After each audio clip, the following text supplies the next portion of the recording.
When I hear professional athlete, I think, you've got it made. Your dreams have come true. Is that the case? No. Oh, yeah, that's not the case. Not the case? Not the case at all. I'm going to ask you a question. You start whenever you're ready. All right. Go ahead.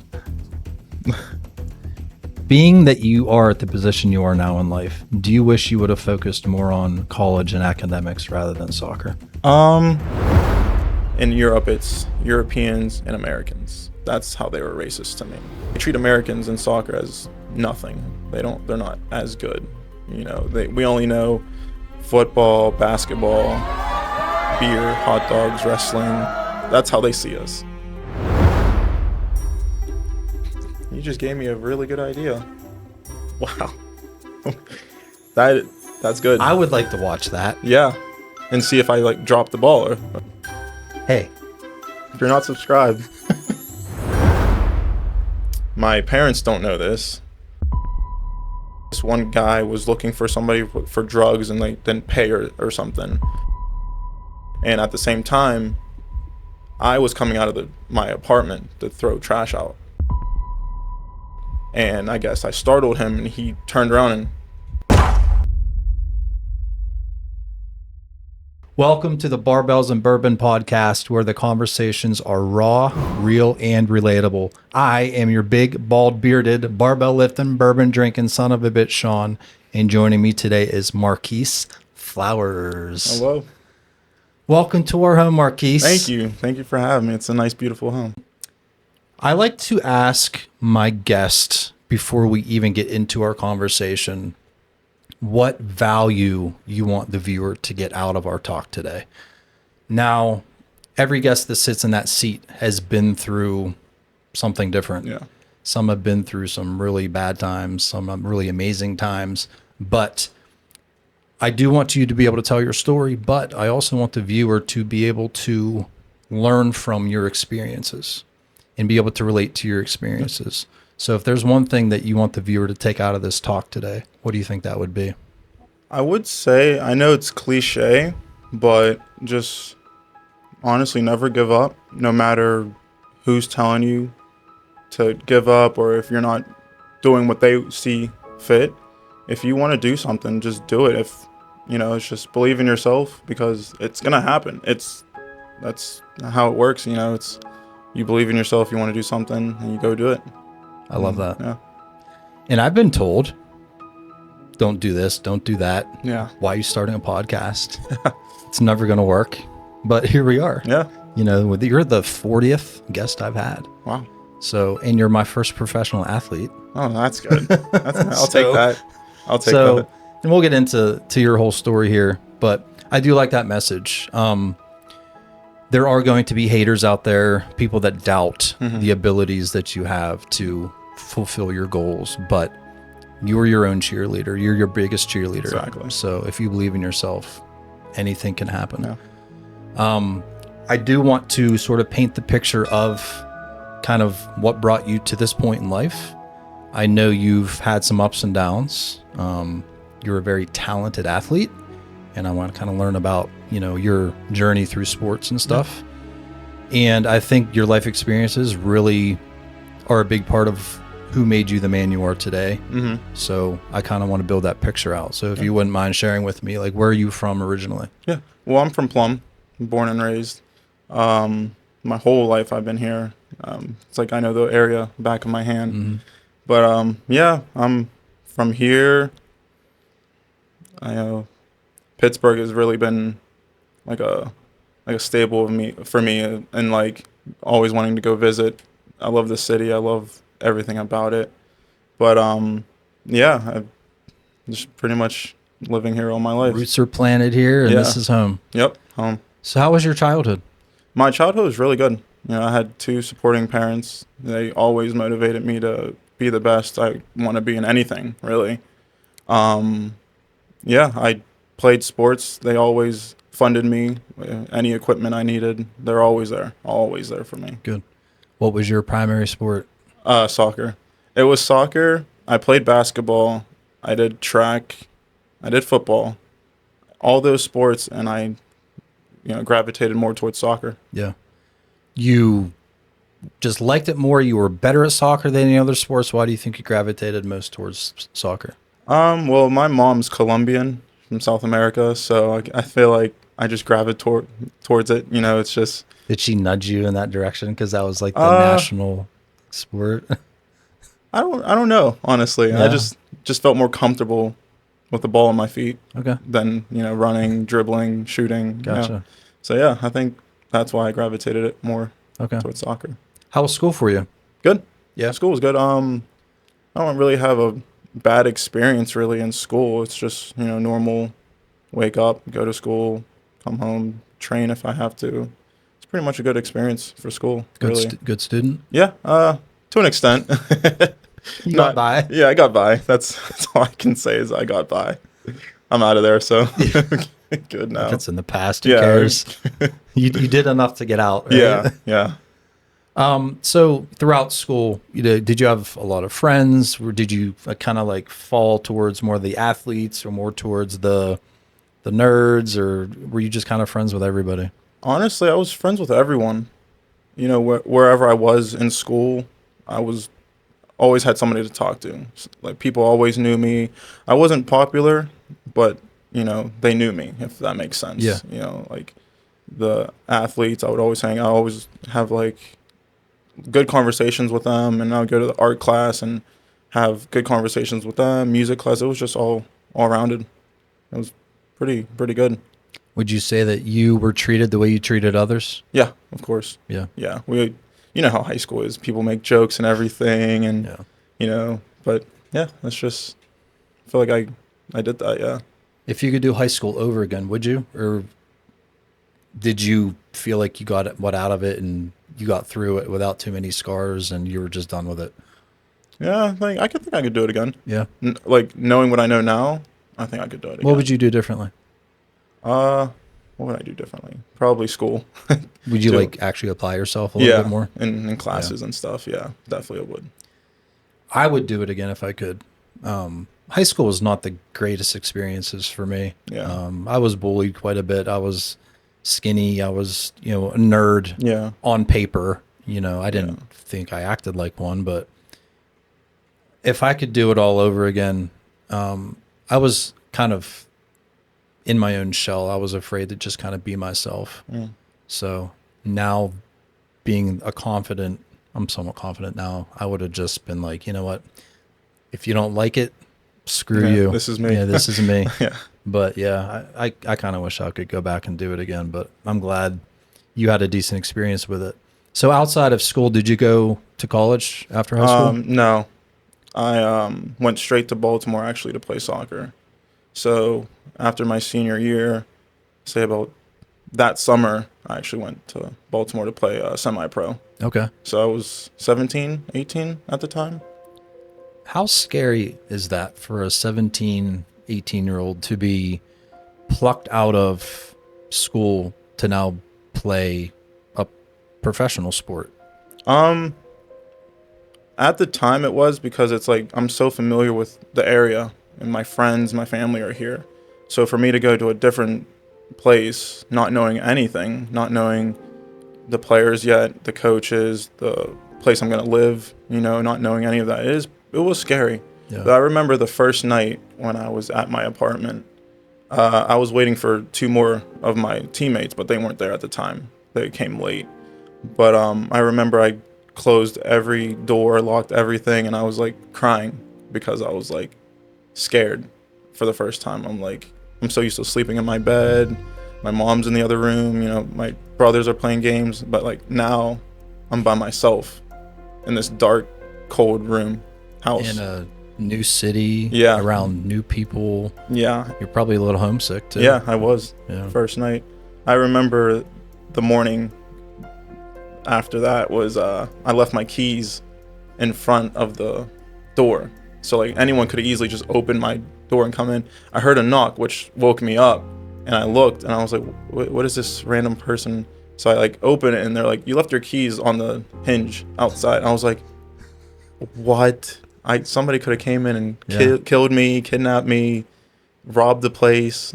So like I was that scared. Oh my gosh. So Well, like you probably weren't thinking straight, I wasn't. to like bring your keys inside with No, you, yeah. Marquis. Like, Yeah, my family helped me pack, move in, yeah. all that stuff, and I just completely forgot. So being in this new city, Baltimore is not the safest city. Let's face it. It's probably one of the worst crime-wise. Yeah.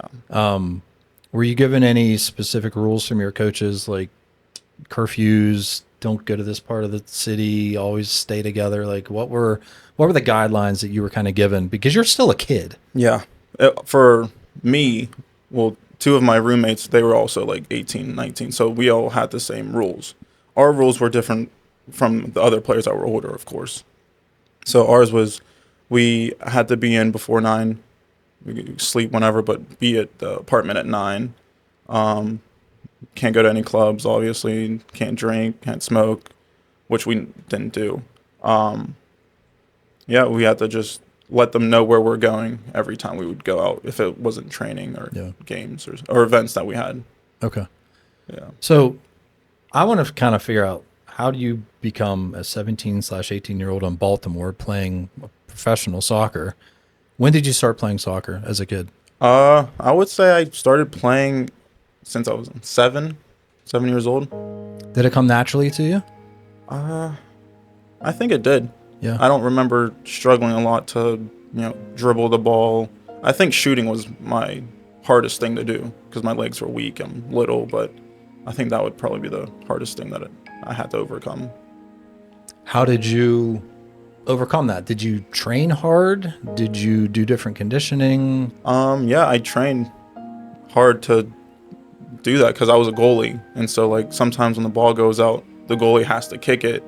And my kicks weren't far enough. And I always get mad and upset on myself. So I was trying to do squats. My 7, 8-year-old self doing squats and just trying to improve a little bit more. But yeah, I was just trying to get as much as I can out of training. Was that the position that you stuck with, or did you? That's the position I started with. Okay.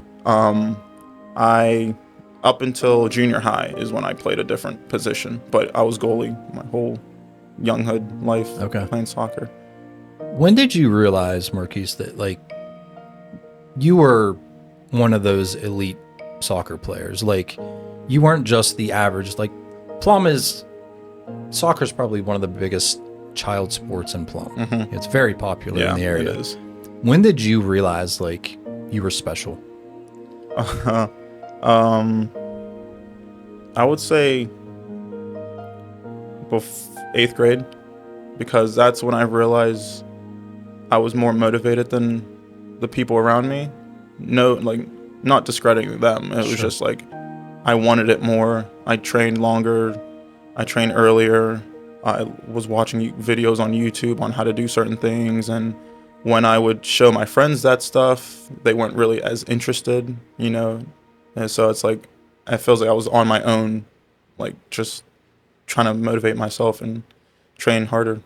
But nothing against them. Like, if they love it to play, that's fine. That's 100% okay. But I just thought, like, at that moment, I was like, I'm different in a way than them. So they kind of viewed it as a sport, recreation, hobby, something to do. You were viewing it as like a passion. Yeah, like I want to do that sport. And I think that's what kind of sets you apart. Yeah. Right? I think so too. What sort of support did you get from your parents? I mean, did they see that, you had a different talent than the others? Did they support you through your soccer journey? They did. Yeah. From a very young age, like when I started at 7, my mom and dad knew right away, like, oh, this is natural to him. Let's push anything, to help him gain what he wants to do in life.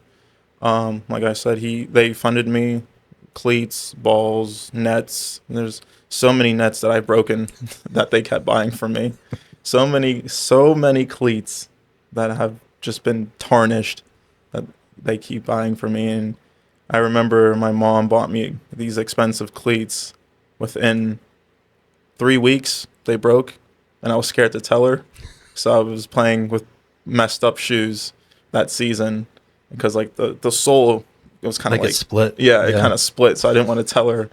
So I was just like, I gotta go through it.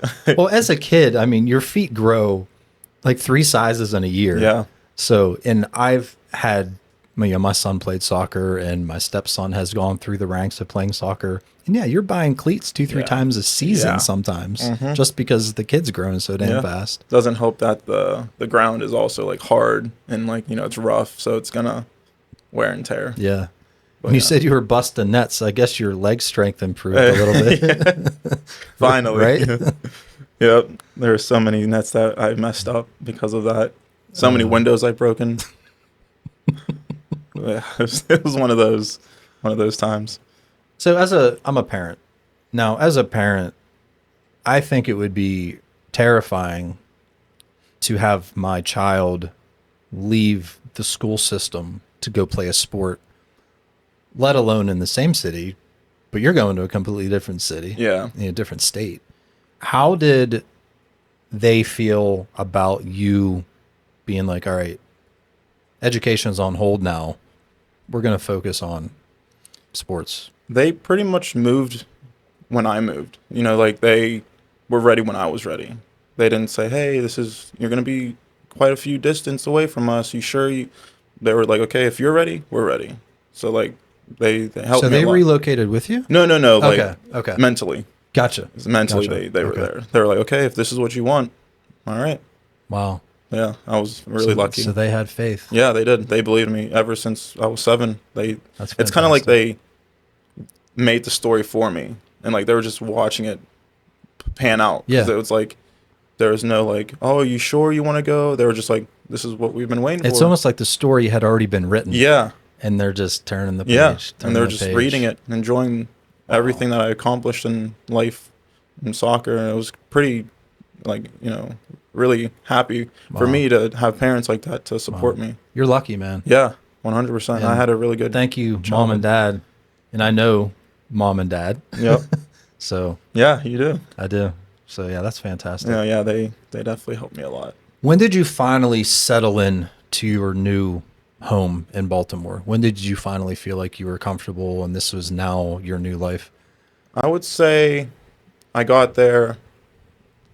It was just hit or miss. Some days I'll be like, "Oh, this is okay. This is fine." Other days where I'm just like, I have to see where I'm going because I'm in a new area. My parents don't know this, but I got a gun pulled on me in Baltimore. I was terrified. There was just like this crazy guy. I guess he was looking for somebody in our apartment plan. Our apartment complex was decent. There was no violence, but then sometimes you'll hear a few things. But I guess this one guy was looking for somebody for drugs and like didn't pay or something. And at the same time, I was coming out of my apartment to throw trash out. And I guess I startled him and he turned around and did that to me. And I shook. I was like, "Is this real? Like, I'm just taking trash out. I don't know what this is going on. Sure. Like, has nothing to do with me. I'm an 18-year-old kid playing soccer. Like, I was shook.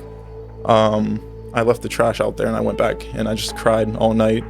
And that was actually one of the times I was by myself. Teammates weren't there yet. So, like, I was by myself and I cried. That was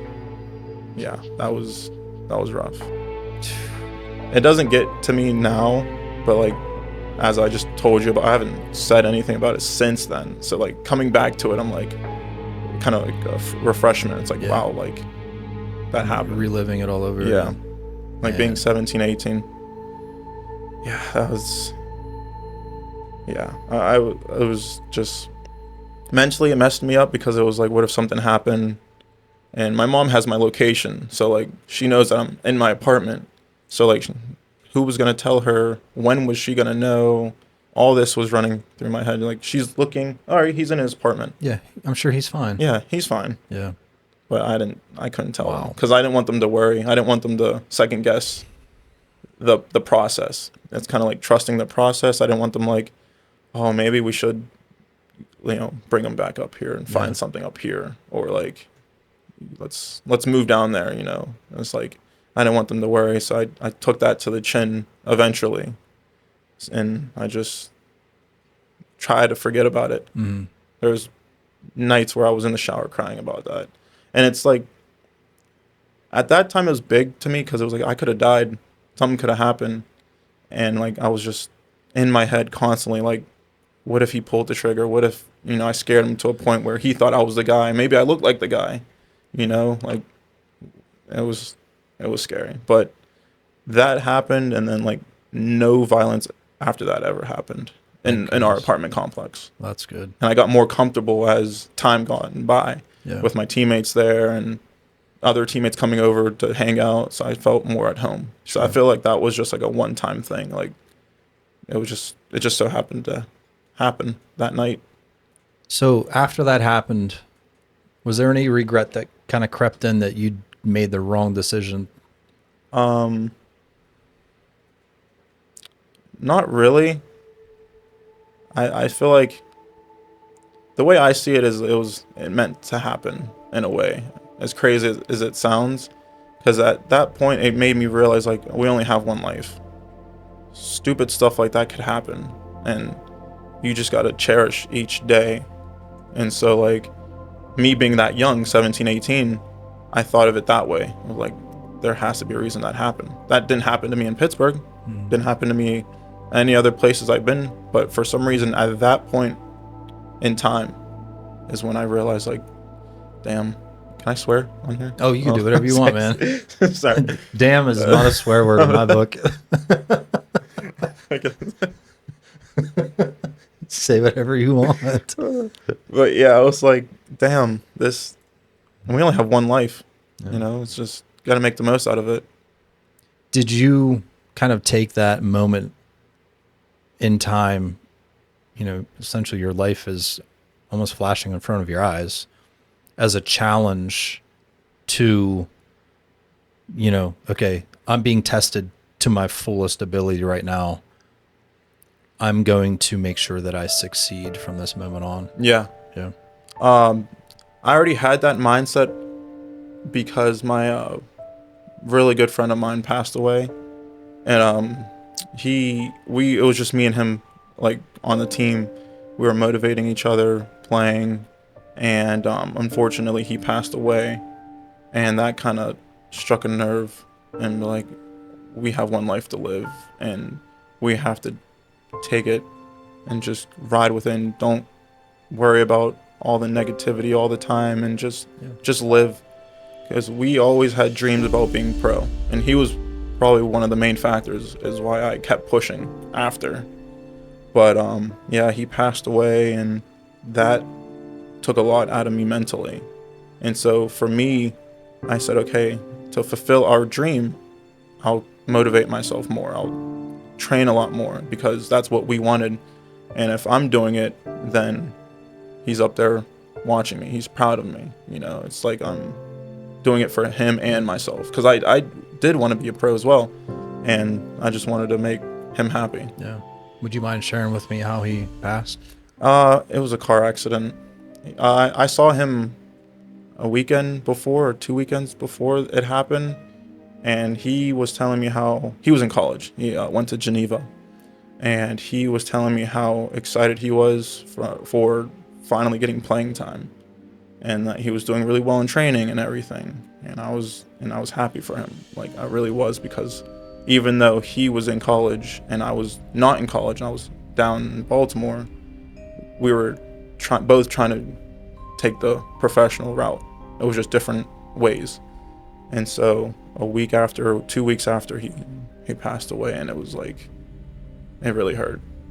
Yeah. What happened during the accident? It's vivid now, but I feel like it was black ice. It was snowy, and he was driving, and I guess the car kind of steered the other way, and he lost control. I think he died on impact, but yeah. So, was that the first real traumatic experience you've ever had to go through in life?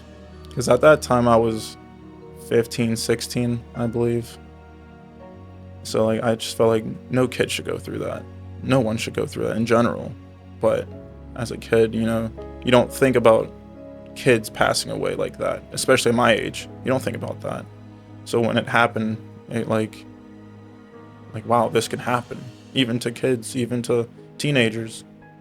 So it was he impacted a lot of people in our community. You know, Plum, Penn Hills. He knew everyone. It seemed like, Yeah. and so everyone, not just me, everyone was impacted by it. Yeah. But my story with him was this. You know, everyone has a story with him, and like, oh yeah, we went to parties, we hang out, we went to vacation. My story with him was, this is what our thing. We both wanted to go pro, so that's why I take that my piece out of it, Yeah. and try to live up to it. What was his name? Nate Nate. Fracco.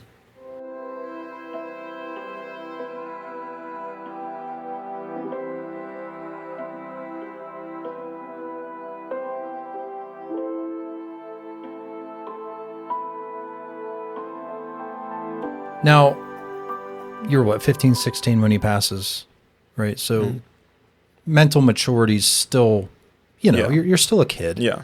Do you remember how you sort of coped with that loss at that time?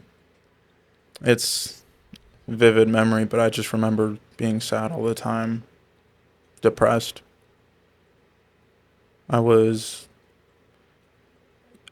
still motivated to play, but it just didn't feel right at that time for some reason. Well, I mean, there was a reason, but I was just going through the motions. I didn't really cry as much. I was just more sad and like just not wanting to do anything. It took me a while to get out of that state until I just thought about, like, you know, it happens. Yeah. As hard as it sounds, it happens. No parent should go through that. But that's life, and you know, God has a plan for people, and unfortunately, He'll take them from us, and we have to live with that and live the way Nate last saw us, in a way, if that makes sense. Did you ever feel angry that he was taken too soon? Oh yeah, I was really mad. I was like, why do good people pass away? He was like every parent's dream. He was an athlete, valedictorian in Penn Hills, I believe. He was straight A's. Everyone knew him. Every community fell in love with him. And it's like, why? You have people doing worse, horrible things, and they're still around. Even to this day, they're still around. I know. And it's like, why are these guys, or females, or whoever, are still here? You have people like him who were just, you know. Never hurt a fly, and he's plucked off this earth. Yeah. It's like, it's hitting me now because I'm thinking about it. I'm like, why does that happen? Yeah. But yeah, I was very angry at the world. I'm sure. Yeah. Were you close to his parents? Like, Yeah. did you talk to them? Yeah. Did you ever kind of mourn him with his parents? Yeah. Yeah. We are on the same team, so like my parents would talk to his parents every weekend, and we went to soccer tournaments, and they would always hang out. So I was really familiar with his mom and dad and his siblings as well. So it was rough because it was just hard to see them in that way. I always see them smiling, laughing, cheering, and for us to be in this situation, everyone's sad and crying. It was hard. The loss of a child, that does affect the entire community. It does. You know? How did you... So you had this dream of turning pro together, right? Did you ever think about just putting that dream on hold and being like, you know what? If I can't do it with him, then I'm just not going to do it at all. No. He was like my biggest motivator. Anytime I felt like quitting, I'd be like, I can't quit.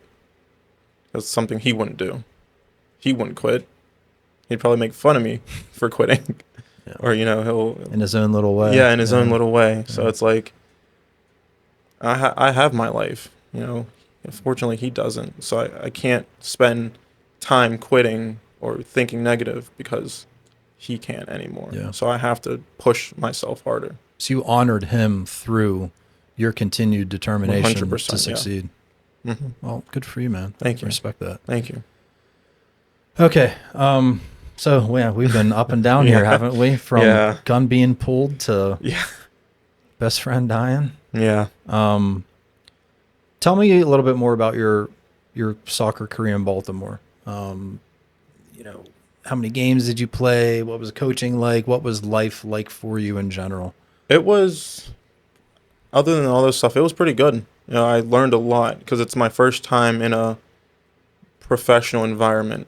Trying to go from high school soccer to not even college to go straight to semi-pro is like a big change. Usually you go to college, you get familiar with yourself in that environment, and then you go to pro. But for me, it was high school straight to semi-pro. So, but it was a good experience. I learned a lot. Learned like how to just be a better player, better person. You know, every person on the team has a different way of life. So you gotta make that a thing and like talk to them and get to know them and get to know the coaches, and it was a really good experience. Were you getting paid? Yes, it was monthly. Okay. So it was like not a lot, but it was just enough to say, hey, You're not out buying Lambos. no. It was enough to say that, yeah, I'm a pro. Gotcha. Because I'm doing it for a living. That's how I got paid, was playing soccer. And we also coached the academy. So that was also like a thing. We were in the community helping the kids grow and helping the kids be better. And it was a good experience. I really we had a lot of soccer camps. Yeah. In the summertime, a lot of camps in the winter. But yeah, it was a good experience for sure. I can't imagine having to grow up as fast as you did, because most kids graduate high school, and then they have a second to kind of like, oh, what do I want to be when I grow up? I want to be an astronaut. I want to be like, you know what I mean? Yeah. But they do have time to mature slowly and get their way through college or trade school or whatever they do. But you didn't really have that choice. You were a kid, and then in the blink of an eye, you're an adult. Yeah. Do you ever think back at, what that might have done to you as far as fast forwarding so quickly through life?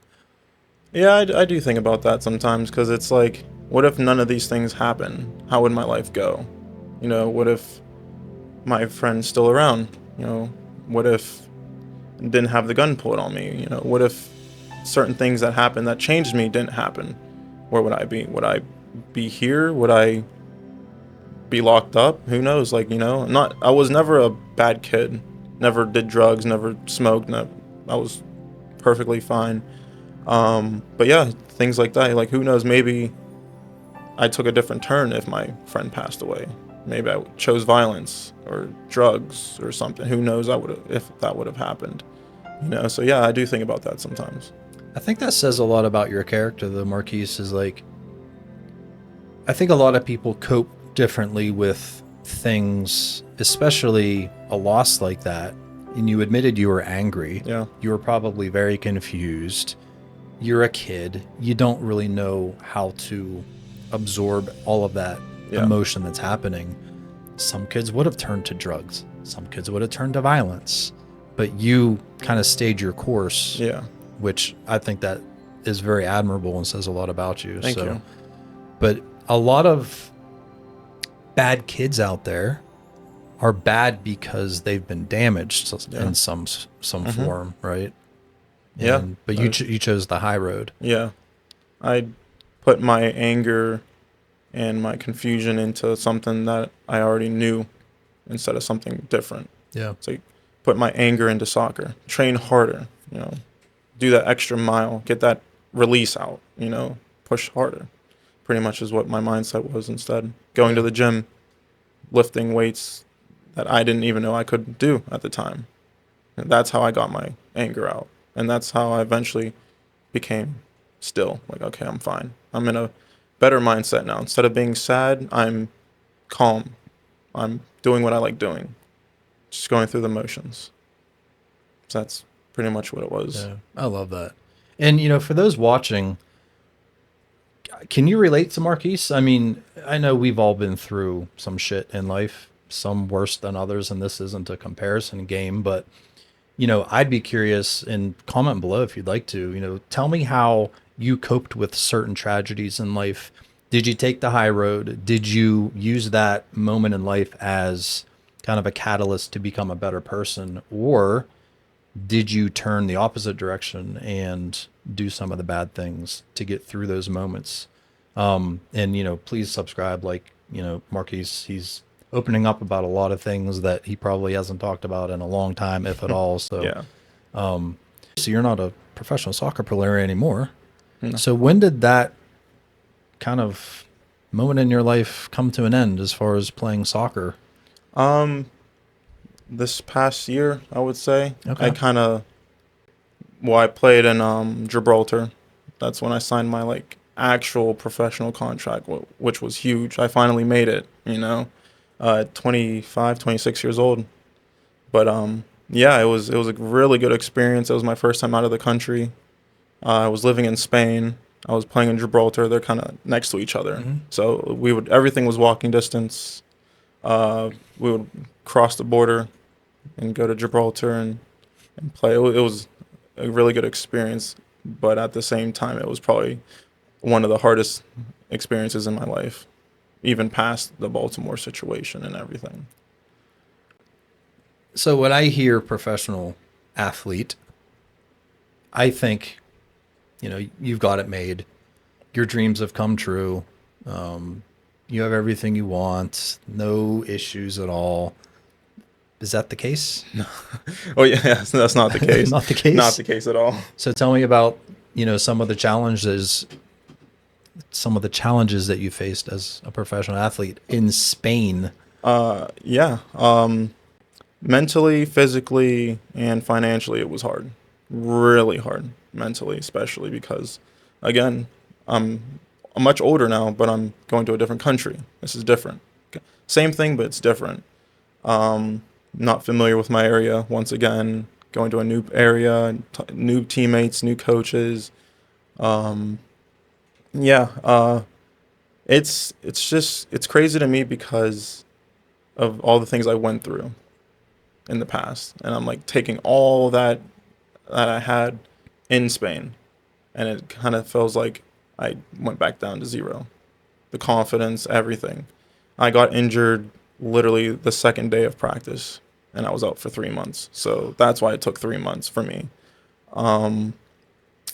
The team itself didn't really appreciate me as much. The coaching staff didn't even want me there. It was just a bad vibe my first 3 months. Why? I don't really usually like to gravitate towards racism, but I feel like that's what it was. Not because I was black. It's different in Europe. In America, it's black and white and others. In Europe, it's Europeans and Americans. That's how they were racist to me.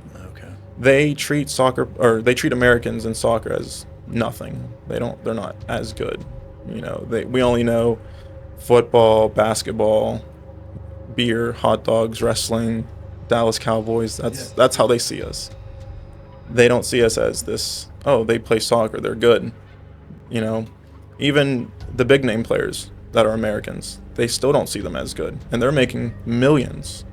And so you can only imagine how they saw me not making millions. And I just came from a semi-pro to going in Spain. It's like, well, who's this guy?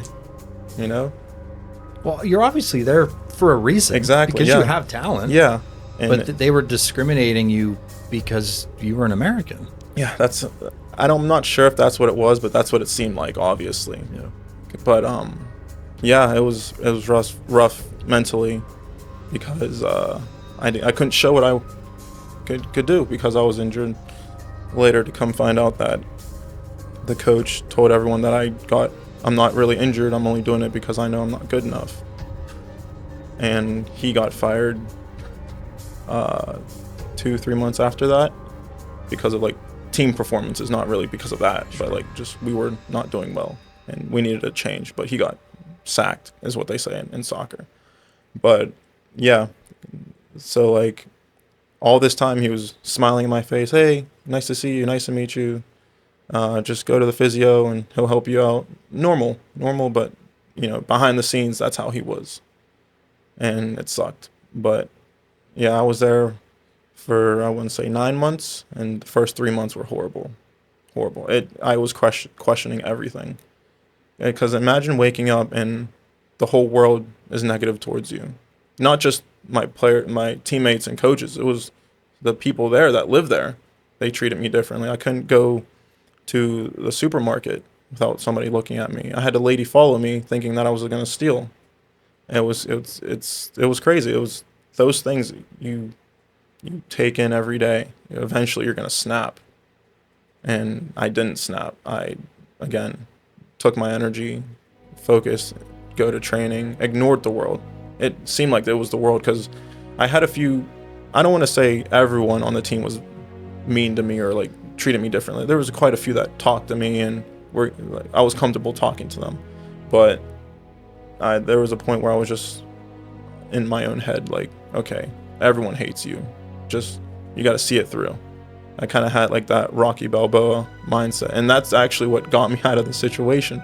I watched all the Rocky movies, and it made me proud to be an American in a way, if that makes sense. Yeah. It's like he you know how Rocky is. He's Rocky Balboa. He overcomes things, and he doesn't give up. He pushes, and that's the mindset. And I was like, all right, yeah, I am an American. This is what we do. You may see us as beer drinking, loving the Lakers and all this stuff, but there's a other part of us that doesn't give up. We're motivated. If we see something, we're gonna get it. There's good people, and so that's the mindset I had. And it got to a point where the new coach now saw that I was good. And players respected me now.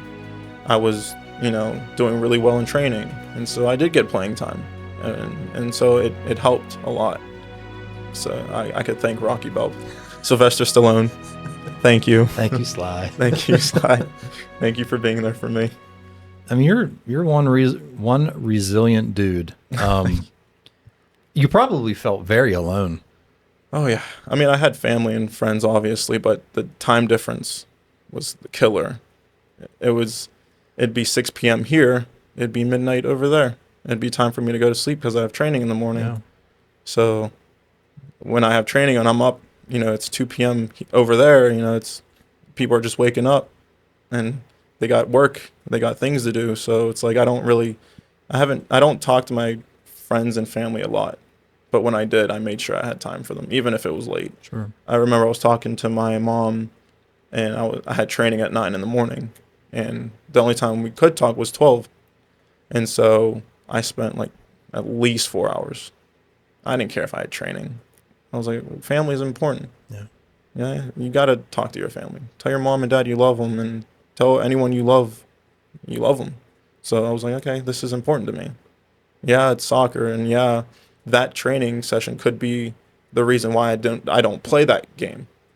Okay, so what? At least I have my family. At least I talk to my mom, or my dad. So it's like I cherish that more. That's good, man.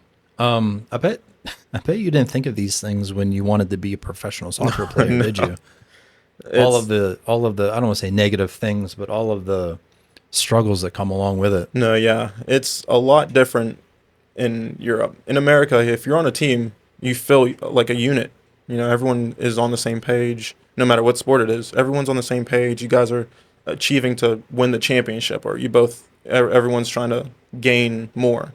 And over there, it's politics. I mean, yeah, it's politics here in America too, but it's different than it is in Europe. It's, oh, this guy's better. He should be over here instead of him. Why? Just 'cause. But this guy's better. No, we want him. We want to see what he can do. And it turns out like he's not as talented or as good. It's just politics. And that's just, that's how it is. And it's hard because I traveled 6,000 miles to do that, to play. And for me to be where I'm at, it's like, what the heck? It's like you're wrapped up in this political. Yeah, it's like, at least respect me in some form of even doing this, because if they came over here, it'd be a lot different. We're more loving. Sure. Oh, you're from certain place. That's cool. How's the culture there? How's the language? How's the food? Over there, they can care less. And if you're American, even though they have like American restaurants and stuff, it's like it doesn't make sense. Yeah. But yeah, it's different over there than it is here. So how did you deal with that cultural barrier between the languages and the foods and just the way of life Well, in Spain, they speak Spanish. I know Spanish to an extent to have a conversation and tell somebody what I want or what I need. So, because of my mom, so that was familiar to me. It's going to Gibraltar. It's like they only have a population of 32,000. So it's like they all know. It seems like they all know each other, and it's like if there's an outsider, if there's some, even people from Spain come over to tour and everything, the place. It's like, no, we don't want you guys here. It's just us. It was kind of like in that way, like a language barrier in that aspect. Is like, oh, they speak Spanish, and like it's kind of like not frowned upon because some of the people from Gibraltar also speak Spanish, but it's like we're better than these guys here. And then throw in an American, and you're like, oh, we both don't want you here. Completely written off. No questions, but yeah. Jeez. But yeah. So what was the team you played for? Manchester, 1962. Okay. Yeah, it's a team in Gibraltar. Were you guys good? We were struggling in the beginning of the season, and we got a different coach, and we added a few more players to help us out, and we got pretty good. Towards the end of the season, we were, I want to say, 5th, 6th when I played, I believe, out of 12, 13 teams. So we were one of the worst teams in the start of the season.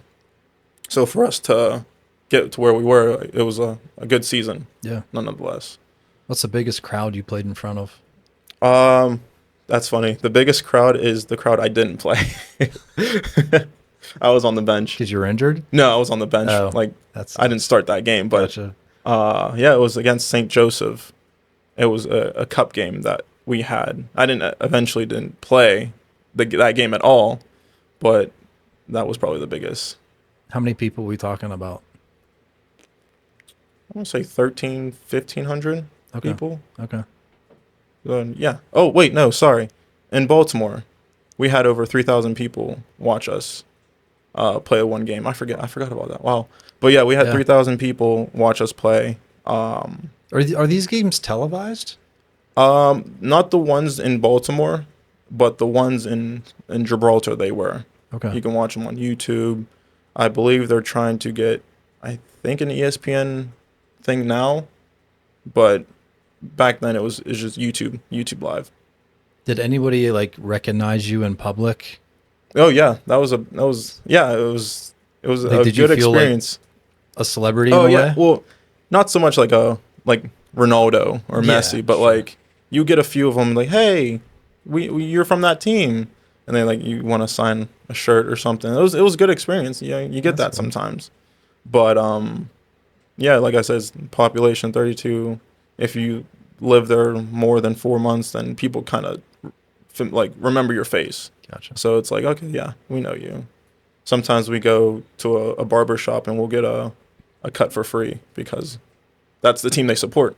Mm-hmm. So it's like, oh, that's cool. And little things like that is kind of make me feel like I'm a pro in a way. Yeah.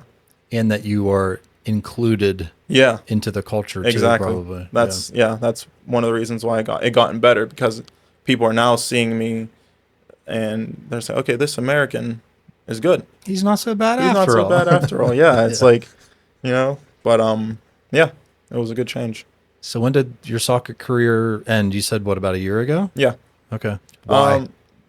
Well, because I've come to realize it's not what I expected, and like I said, I struggled mentally, physically, financially.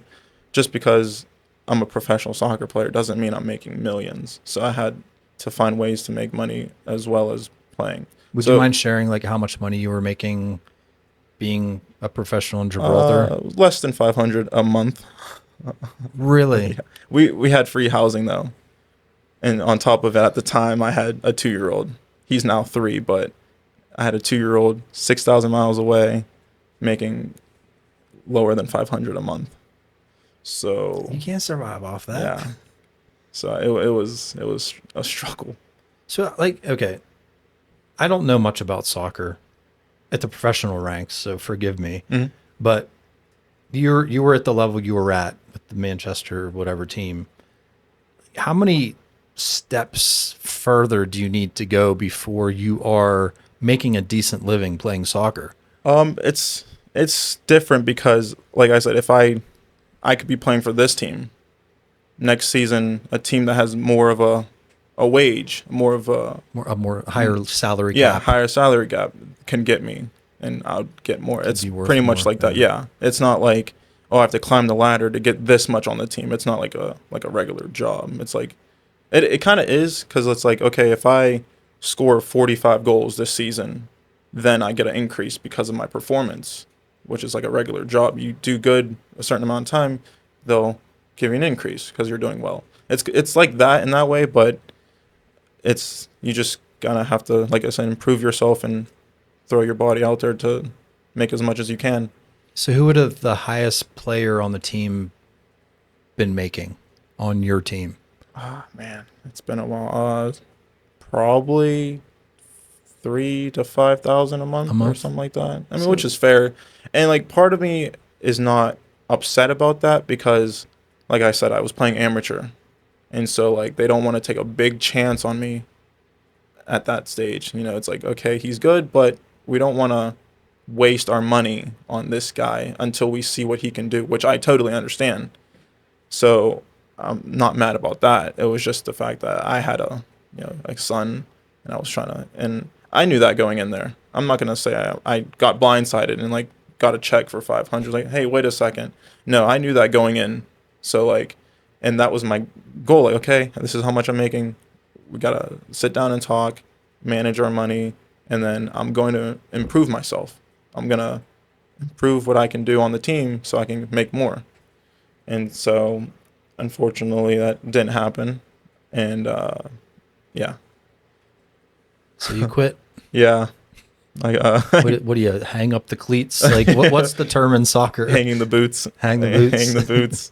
Yeah, I mean, if some opportunity down the line comes out of, like, because the way I see it is, it doesn't matter how old you are, as long if you still have it, or if you have it, you have it.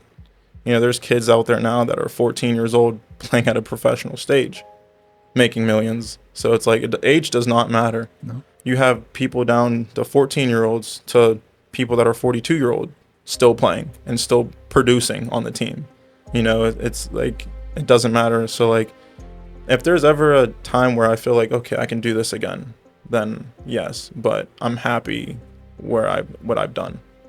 Do you feel like there's any luck involved as Yeah. far as the team that you get placed on? Yeah. Yeah.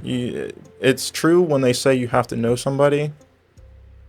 Unfortunately, you can't just post a YouTube video of your highlights and expect Barcelona to, oh, we want him. You got to talk to your agent. You got to get to know people. Even the coaching staff, the towel guy, somebody. You have to get yourself in there somehow. So it's political. Yeah, like, again, still political, but you just have to still believe in yourself, because if you believe in yourself, the luck will come to you. It's, I don't want to say luck, but it's like, that's what it is. It's like, okay, I've been pushing my whole life, and then I got to this stage where I know somebody that is the owner of the team in Gibraltar. I know them. So he recommended me to that team, and that's how I got in. Yeah, I sent them my highlights, and they liked it, and they said, okay, we'll see what you can do. Mm-hmm. And that's how I got in. But, my story is completely different than the next person. It's just how you play your cards. Now, this isn't to make you feel a certain way, but I'm going to ask this question. Do you feel like you failed as a professional soccer player? I did. Like, when I was thinking about not playing anymore, that was definitely up for a conversation. Like, okay, did I fail? My goal was to become a professional soccer player for me and my friend. All the things I went through in life led me to here. On paper, yes, I became a professional soccer player. Outside of that, it was hard, and it was just the way it happened is why I wanted to step down. And so I came to the conclusion of, yeah, I did what I did, and I'm happy I did it, because I became a professional soccer player. I trained my whole life to become a professional player, and I did it. And so I don't think it was a fail at all. No matter like how much I was making or, Sure. just I did it. Yeah. And I wasn't like monetizing success No, there. yeah, Like yeah. you have to be making so much No, yeah. money to be, to feel like that you've succeeded. But And even at a young age, I thought that too. I was like, no, as long as you're having fun doing what you love and you're getting paid for it, no matter how much it is, that's a win. And I carried that ever since I was 7 or 10 when I really got to do it. And for me to do it, it's still crazy to think about for me. I can't imagine like the feeling that you must have had, a childhood dream, and you accomplished it. Yeah. That's badass. Thank you. It's freaking badass. Thank you. Because a lot of people never even come close. Yeah. There's a lot of players when I was growing up and trying to motivate myself that were far better than me, 100% better than me, and they just quit. And I told myself, I was like, I don't want to be that guy. I mean, credit to them because they tried, and unfortunately things didn't happen. But I was like, I don't want to be that guy. I don't want somebody younger than me to look at me 5 years from now and say, well, I wonder where he's at, and I'm not playing or doing anything. Yeah. Right. So I want to at least make sure I did my dream, so that way if somebody is interested and like, oh, I wonder where he's at. Oh, he played pro. Oh, wow, he did it. I have 2 younger brothers who are in that process right now. My youngest one is playing for FC Cincinnati, and he's in the academy, and I'm, not monitoring him, but like I'm mentoring him. I'm like, hey, situations like this is gonna happen. What happens if you go to Germany or something? What happens if you have to do this? You gotta be mentally prepared. So I'm guiding him also, and like I want him to have a better experience at this than I did. And I kind of feel like I was like the guinea pig for the family, which is fine. I'm perfectly fine with that. So it's like my parents see what I've been through, and they see that I've come out in a positive end of it. And so now they're still motivating my 2 younger ones. Like, okay, look what your older brother did. You can do that. 10 times better than him.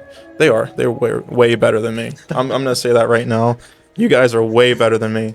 But yeah, so they have a better chance now because they seen what I've been through. And they say, you know what, if he can do that, I can do that. And that's just my brothers. I have kids who look up to me. I used to coach them. And so I want them to think the same thing. I want them, hey, Coach Marcus, he played professional. He did it. I want to do that too. If he can do it, I can do it.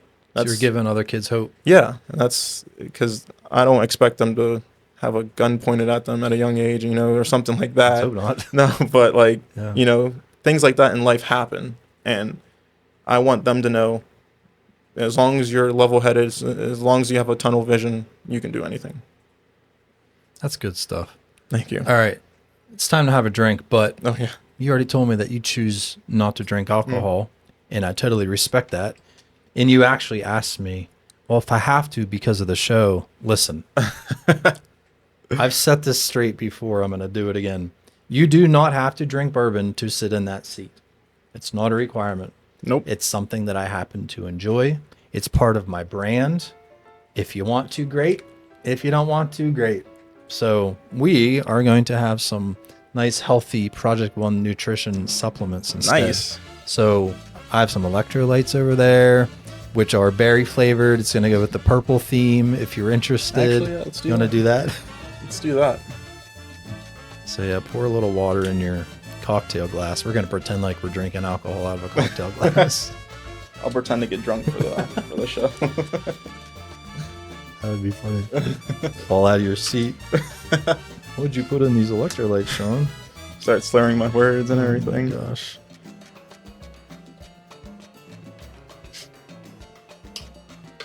So yeah, Project One Nutrition. I'll put my discount code right here if you're interested. You get 10% off if you could put those back for me. Yeah. I'd appreciate it.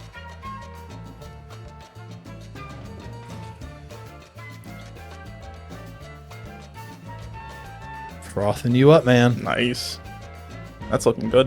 Mm-hmm.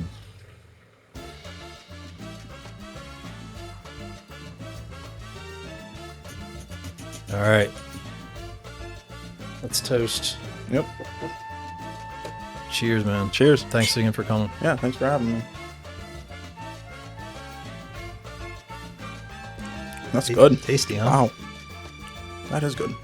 Hey, soccer players, if you need electrolytes, There you we go. got 'em right here. Exactly. That's really good, actually. Yeah. So, you're not playing soccer anymore. So, what do you do now, Marcus?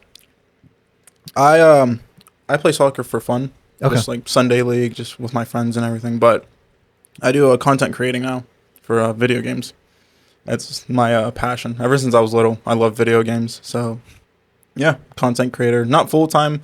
Hopefully one day, but right now it's just a hobby, part time. Until if it happens, it happens. If not, I'm having fun doing it. Yeah.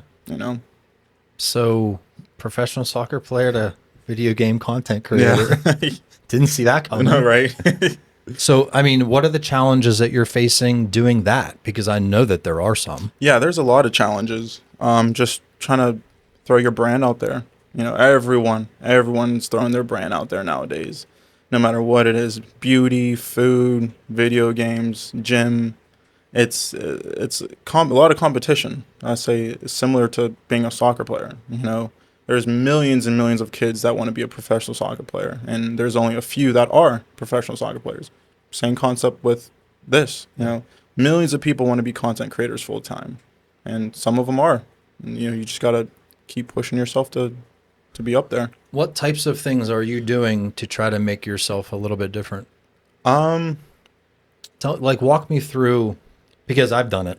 Mm-hmm. I've done it twice. I did it with a personal training business, and I'm doing it with this podcast. So I know the pain of creating a brand. Yeah. So walk me through your journey in doing that. Well, I started it about 5-6 years ago. I now got serious about it about 2 years ago now. So it's a struggle because before, when I was doing it, I was posting and I was actually gaining traction, gaining people to my pages and stuff. But I was so focused into soccer. I was just like, that video games will always be there. Let me take that halt and then focus on it when I come back later on in life. And that's where I'm at right now. But at the time I was gaining traction. I was kind of like, should I do this instead or should I continue soccer? But I had the mindset of no, you got to continue with soccer. So I did.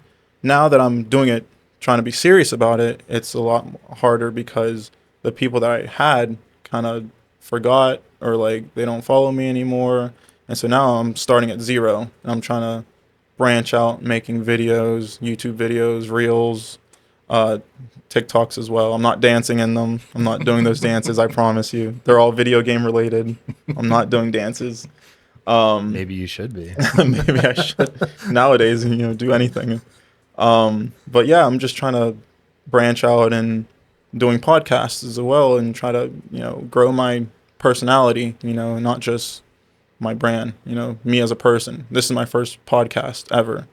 Oh, if you count interviews in Gibraltar, but it's similar, but it's different because it's my own brand. It's my identity. Yeah. It's who I am. So I have to be a certain way and show the viewers, hey, this is me. If you like me, go to my channel and stuff like that. So yeah, right now I'm just trying to branch out and just do things that I normally wouldn't do. What types of things are you doing kind of outside of your comfort zone just to kind of get that exposure? My voice. I don't like my voice as much. I kind of feel like, I don't know. It's something when I watch my videos on YouTube and I hear myself, I'm just like, No one likes their voice when they hear it. Trust me. That's true. So are you trying to change how you sound?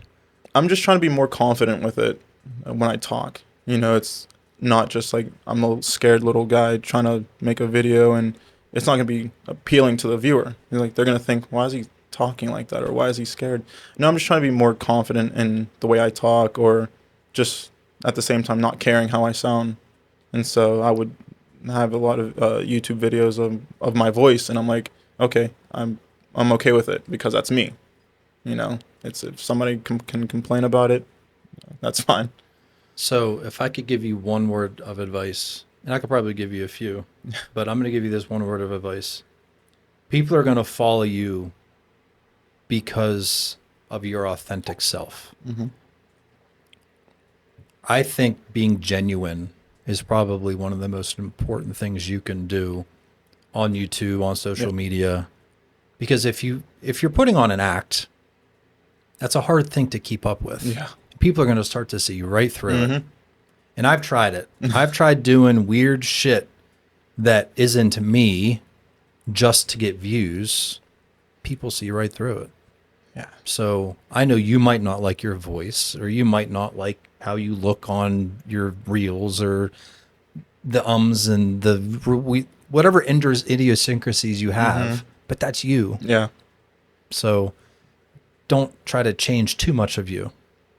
Be authentic. Okay. Don't lose yourself just to get views. Yeah. You know what I mean? Yeah, that's my main thing. I don't want to do something crazy to a point where I have to stick with it now. Yeah. Where I'm like, that's not me. I'm not comfortable doing that, but I'm getting views. I don't ever want to be like that ever. Yep. I want to be my natural self. Good. So what kind of games do you play? I play Apex Legends, Fortnite, Call of Duty, FIFA, just pretty much the games that are popping nowadays. You know, Yeah. I'm starting to play Uno. I like Uno. The card game? Card game, yeah.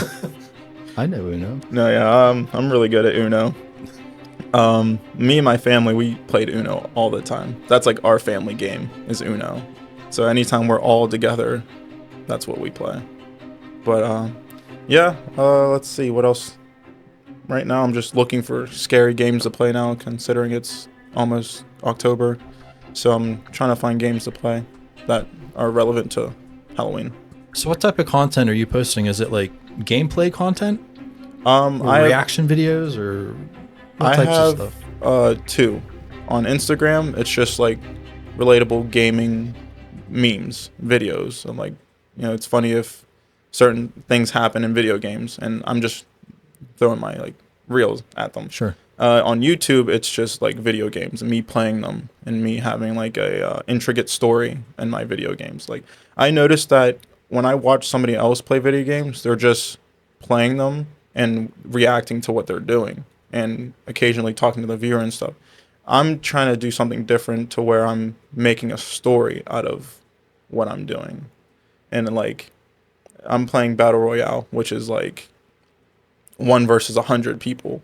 Instead of aimlessly playing and reacting to me shooting or me dying, I'm like commentating, narrating my journey through the game, if that makes like a Bear Grylls show. Yeah. You know how he talks, and kind of like that in a way, trying to make it more interesting so like the viewer can feel what I'm feeling at that moment rather than, oh, he's shooting somebody, and they don't get that. Because everybody's doing that. Yeah, everyone's doing that, so Yeah. it's like they don't feel that, what I'm feeling at that moment.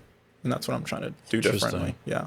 I like that. Thank you. And I'm going to link, your YouTube channels and your thank you. Instagrams Appreciate and stuff that. below the video. So Thank you. you better go watch him, and you better damn subscribe to him too, because he's a struggling content creator just like the rest of us, not all of us, but but it's tough. Yeah, right? it is. It is really tough. I would say it's probably tougher than trying to go pro in a way.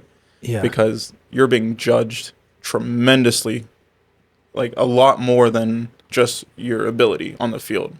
A coach can look at you on the field, he's not running enough, he's not letting his presence known enough. It's simple things that you can tweak.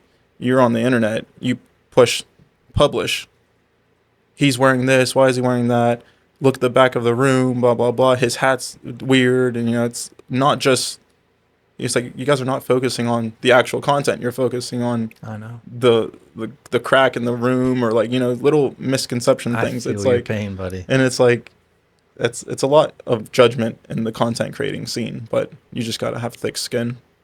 Being a content creator isn't black and white, and I'm not talking race. I mean, it's not.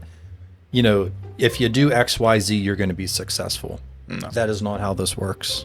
at all. Nope.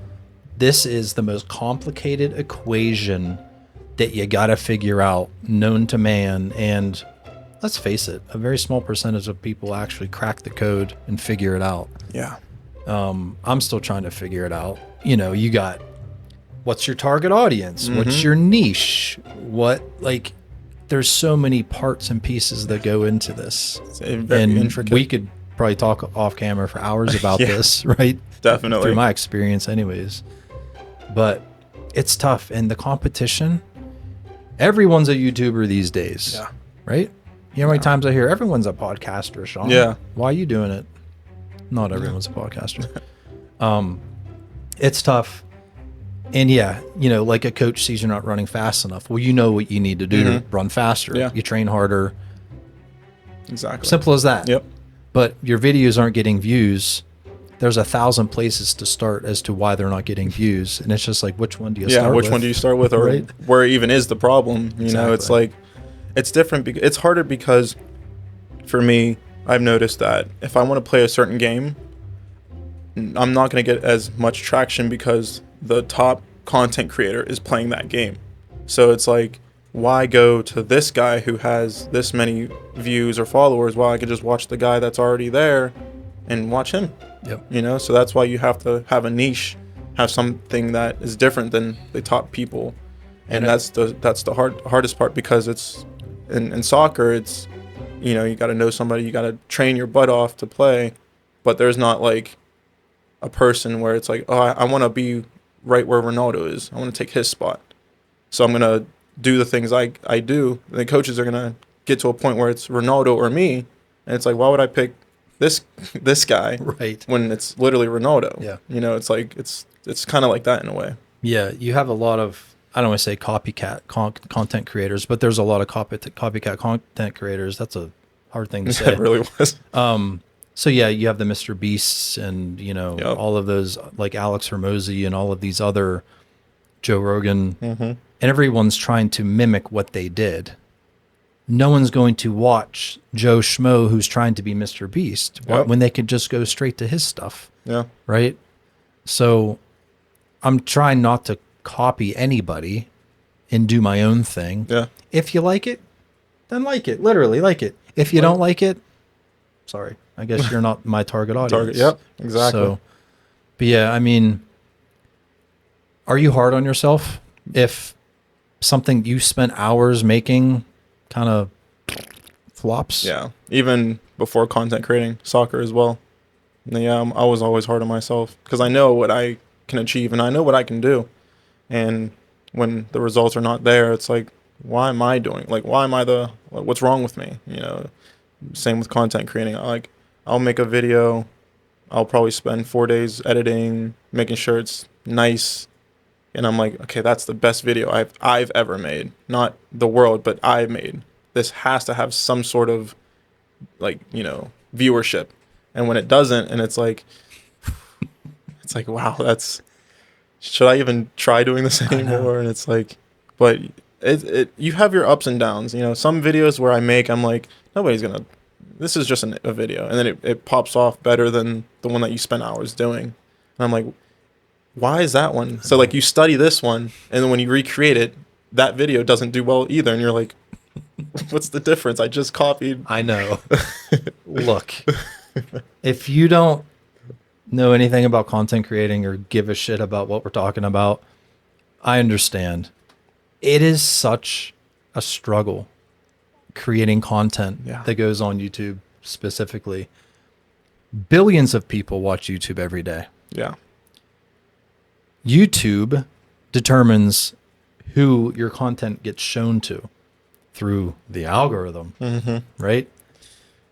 Getting your stuff to go to the right person is like, like you said, like some of the guests that I have on, some of the more popular people that I have sitting in that seat, I think are going to be the videos that do better. It's almost like it's the opposite. Yeah. And I can't figure it out, you know? I know exactly what you mean. But anyways, so, I mean, what are your goals for, I mean, obviously I know you want to get big on YouTube, but like, what's your ultimate goal here with content creation? Um, my ultimate goal is to just, do it full time, and just because I love doing it. I love creating videos. I love, editing. I do all my editing on myself. I love doing that. I love spending hours and hours doing it. As funny as that sounds, like I just love doing that Yeah. because it's my hobby. Like I said, I love playing games all my life. I see myself doing it full time. I want to do a lot more. I want to do podcasts. I want to, just throw my brand out there and, just be known, the kid who played professional soccer and then became a content creator. Have you ever thought about mixing the two together? I have. It's hard because the games I play don't really are relevant to soccer, which I could play FIFA, obviously, because it's soccer in itself. But I'm thinking more dribbling a ball while you're playing a game. oh, see, I'm glad I came here. I didn't even think about that. Seriously, think Yeah. about it. You're trying to play a game while you're dribbling the Juggling ball. or something. Yeah, Juggling. juggling. Yeah. Wow. You just gave me a really good idea. Wow. That's good. I would like to watch that. Yeah. And see if I like drop the ball, or the goal is to Or keep it. get killed. Yeah. The goal is to keep it up. Yeah. Wow. See? Hey, If you're not subscribed, I could give you even better ideas, Right? or worse ideas. But yeah, I mean, look, I meant that seriously. No, yeah, that's that's something good. that would definitely set you apart. that's good. How many people are professional soccer players that are playing first-person shooters, for instance? Probably none. Yeah. Literally, probably none. So there's your brand. That's a niche right there. Right. Wow. That's good. Anyways, That's really good. we'll talk. Yeah. All right, we're gonna arm wrestle now. All right. You know you're ready for this. That's my answer to that. I know your leg's probably stronger than your arm with all your. Bring that up this way. I'm gonna ask you a question Okay. as we do Let me get this. my electrolytes before you Yeah. demolish me. I'm not gonna demolish anybody. Maybe. This is just for entertainment purposes, Marcus. Alrighty. All right, line up. I'm gonna ask you a question. You start whenever you're ready. All right. Go ahead. All right, being that you are at the position you are now in life, do you wish you would have focused more on college and academics rather than soccer? Yeah, I think so. Yeah. I think so because you see the chair in the back is the lifting matter? up. The chair's lifting All right, we're up. good. He's hovering over here. I was trying so hard to keep the chair on the thing. They kept lifting up. I'll anchor it down next time. But honestly, yeah, because I would like to go to school and learn. Just do something different. Like I said, I wasn't really the best student in high school. I got by. I didn't have all straight A's. Well, you didn't really apply yourself. You Yeah. kind of admitted it, Yeah, right? I really didn't. I just did the bare bones just to survive in high school. College, I never thought about it until later on in life because I was focused on soccer. But yeah, I think if I would have applied myself to college and soccer, I'd feel like I'd be in a better position in life, not just in sports. What kind of career do you think you would have followed if you would have went through the college ranks and into a professional career? Physio. Yeah. I think, yeah. I just like just to be in that environment. The sport it doesn't have to be soccer, just the sporting life environment. Yeah. I would like to be a physio. Yeah. Yeah. I mean, it's not too late to go back to school. It's not. It's never too I know late. you have kids, Yeah. which adds a challenge. Yeah. Doesn't sound like you've ever been one to turn down a challenge. No. No. Right? Everything's online now, so Yeah, that's you true. know, all it takes is an hour or two a day. I mean, you've been a dreamer since you were a kid. Yeah.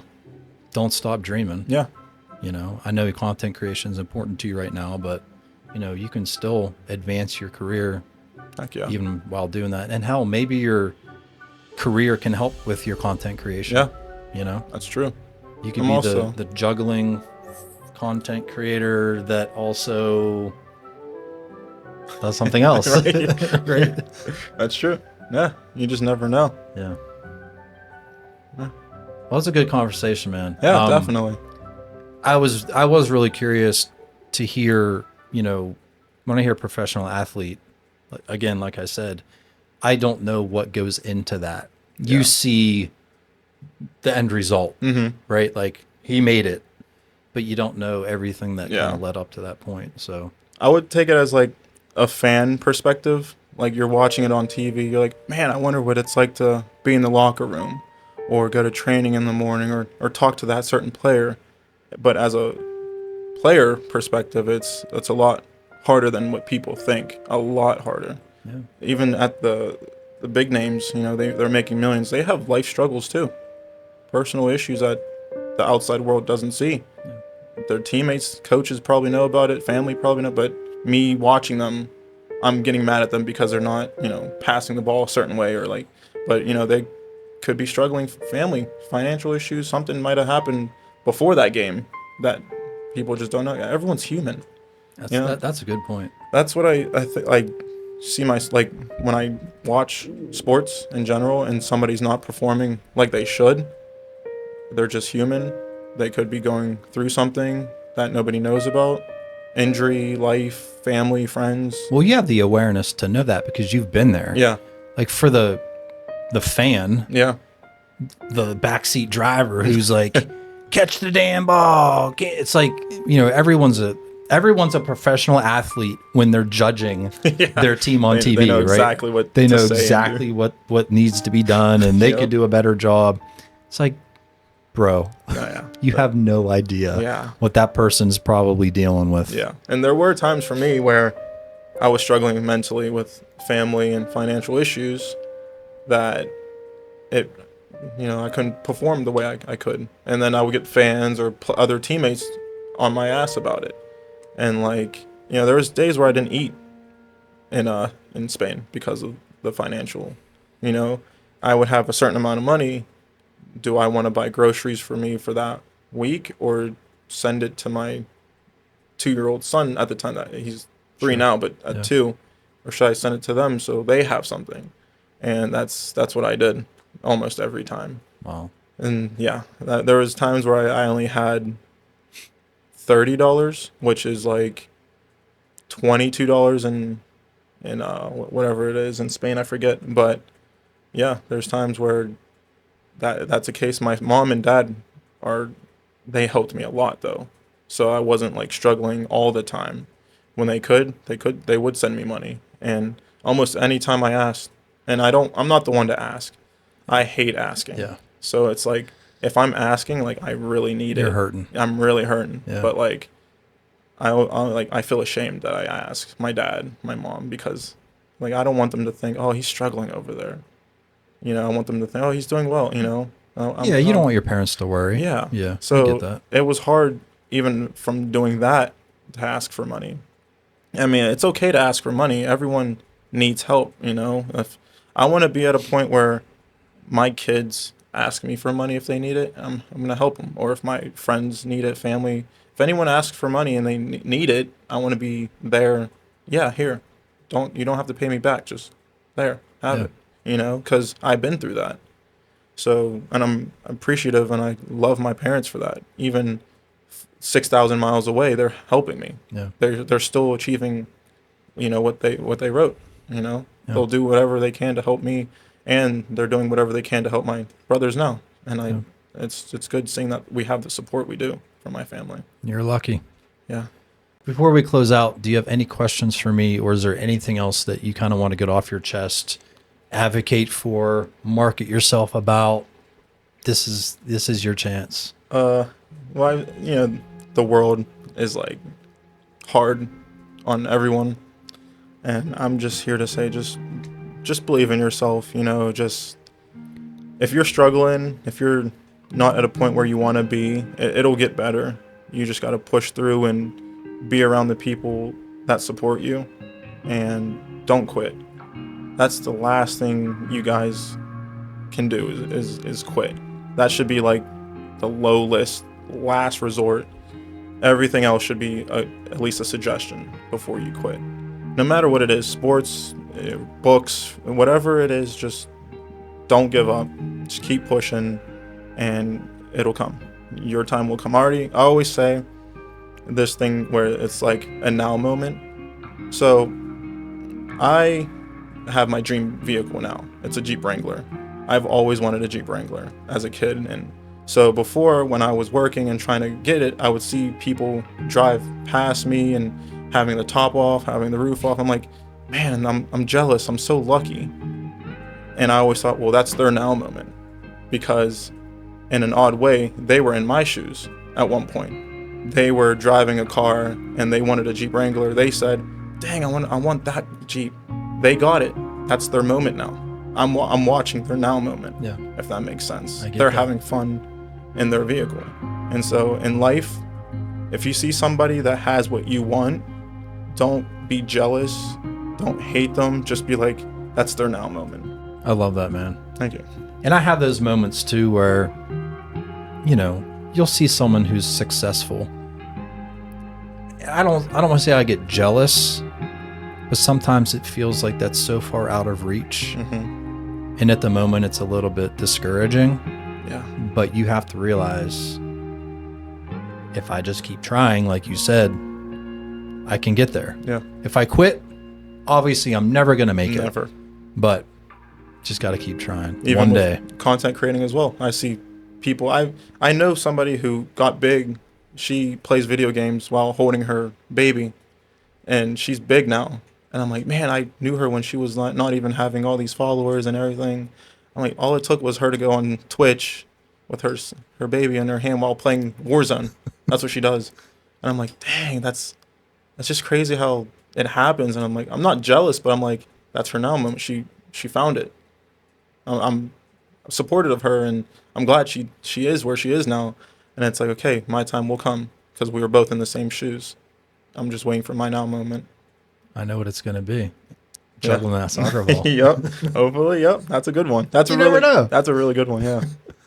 All right. Well, hey, I appreciate you coming. It's been awesome talking to you. Thank you for having me. Please comment below. Tell me what you thought about Marcus's story. If you can relate to anything, if you have any words of advice for him, if he, touched you in any way as far as things that you've been through in the past, and subscribe, like one of these videos, and I will see you on the next episode of Barbells and Bourbon.